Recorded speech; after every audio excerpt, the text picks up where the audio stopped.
two cats sat in a shelter for 611 days.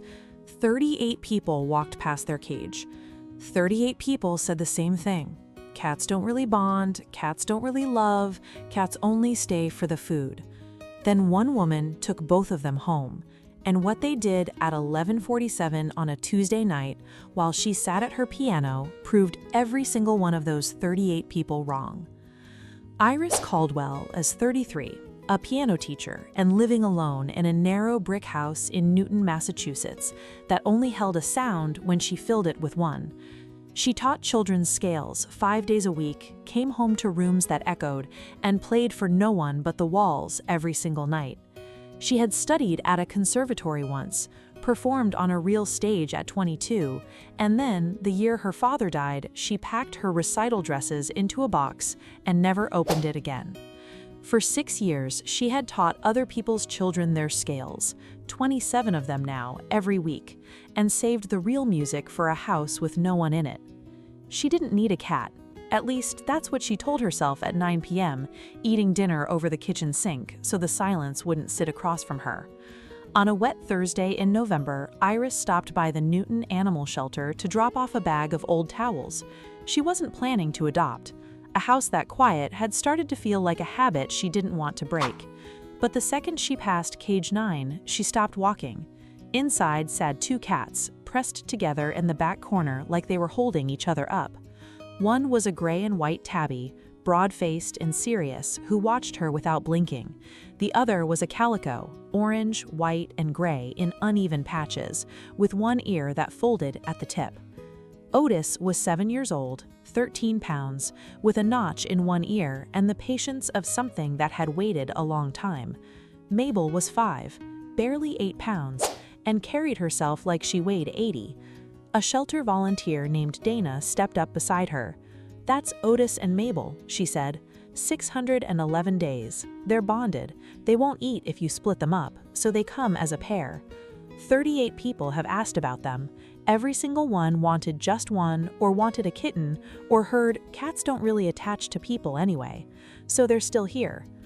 "Why does no one take the pair?" Iris asked. Dana shrugged. "People think 2 grown cats are twice the trouble and half the affection. They're wrong, but try telling them that."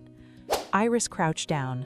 Otis didn't move. He didn't meow. He just looked at her with those steady amber eyes. And then he did something Dana said she hadn't seen him do in over a year.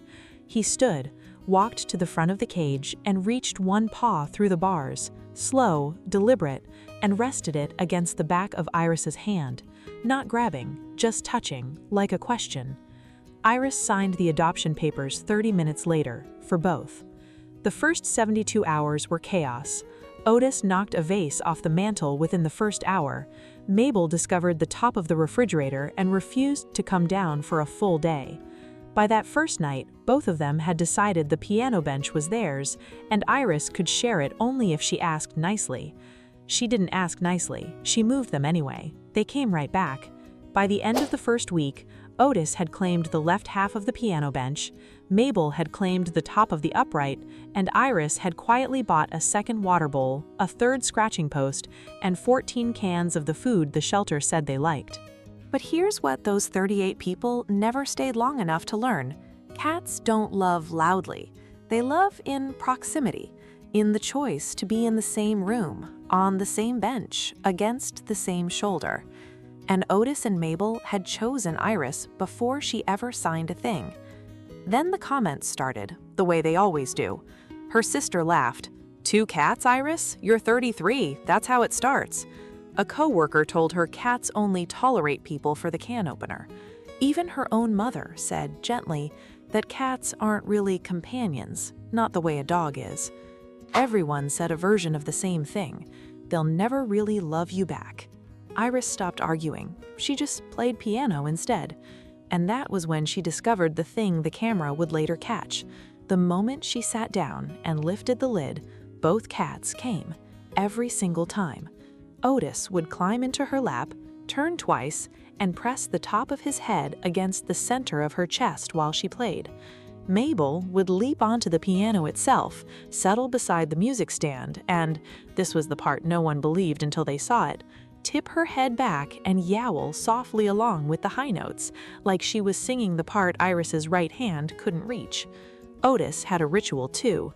Before Iris even sat down, he would carry his little gray stuffed mouse across the room, drop it onto the keys, and stare at her until she started to play. It was his request, his ticket. No mouse, no concert. Iris started timing it as a joke. From the second the lid came up to the second both cats were in position was never more than 11 seconds.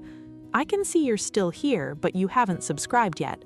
And I won't lie, that one stings a little. Tap the button. What Otis does at 11:47 at night is the entire reason this channel exists. The house didn't echo anymore. Iris played longer than she had in years, an hour, sometimes two, with one cat humming on the piano and another warming her chest. For the first time since she could remember, she wasn't performing for the walls. She had an audience of two who showed up every single night and never once left early. It reached past her front door, too. She started leaving the windows open while she played, and her elderly neighbor, a man named Walter, who lived alone next door, began carrying a folding chair onto his porch just to listen. "You and those cats. Best show in Newton," he'd say. "Some things are too good to keep to yourself." That clip Iris posted, Otis with his head on her chest, Mabel singing the high notes, has 4.2 million views today. The comments filled with the same line, over and over. They would never say cats don't love their people again. Stories like this one are exactly why we keep making them. If it's getting to you a little, you're who they're for. But here's something most people don't know about cats. They feel things we can't. A shift in scent, a change in warmth, a heartbeat that isn't quite right.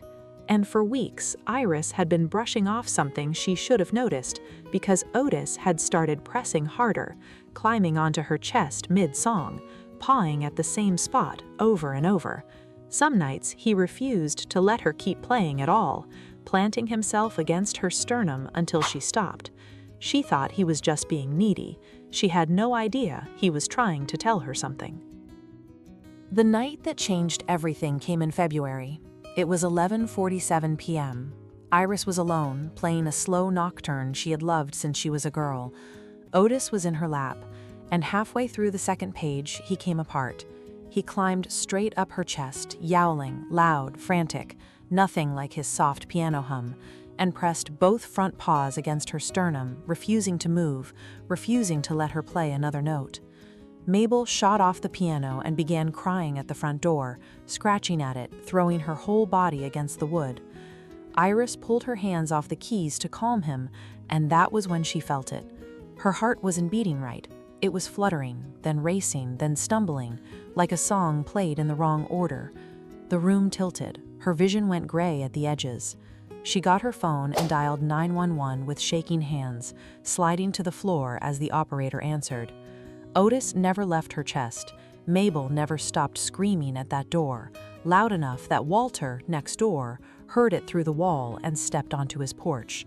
The paramedics arrived in 7 minutes. At the hospital, the doctors found it, a dangerous arrhythmia, a heart slipping into a rhythm that, left alone, can stop without any warning at all. They told Iris that if she had kept pushing through it the way she had been pushing through Otis for weeks, one of those nights it would not have corrected itself. The cat had not simply reacted that night. He had been feeling her heart go wrong for a month, pressed to her chest every time she played, trying to make her listen. The same two cats 38 people called incapable of love. The same bonded pair nobody wanted. The same two animals the whole world said only stayed for the food. One of them spent a month with his head on a failing heart, and the other screamed down a wall until help came.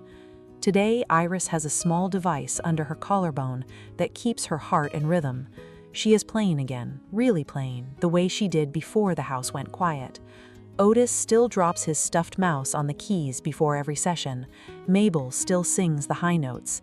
And every single night, the moment Iris lifts the lid, both cats come, Otis to her chest, Mabel to the piano. People will tell you cats don't love, that they're aloof, that they only stay for the food. Maybe some won't. but maybe we just never sit still long enough to feel it. And if you ever think about adopting, don't pass over the grown ones, the bonded pairs, or the two in the back corner nobody wants.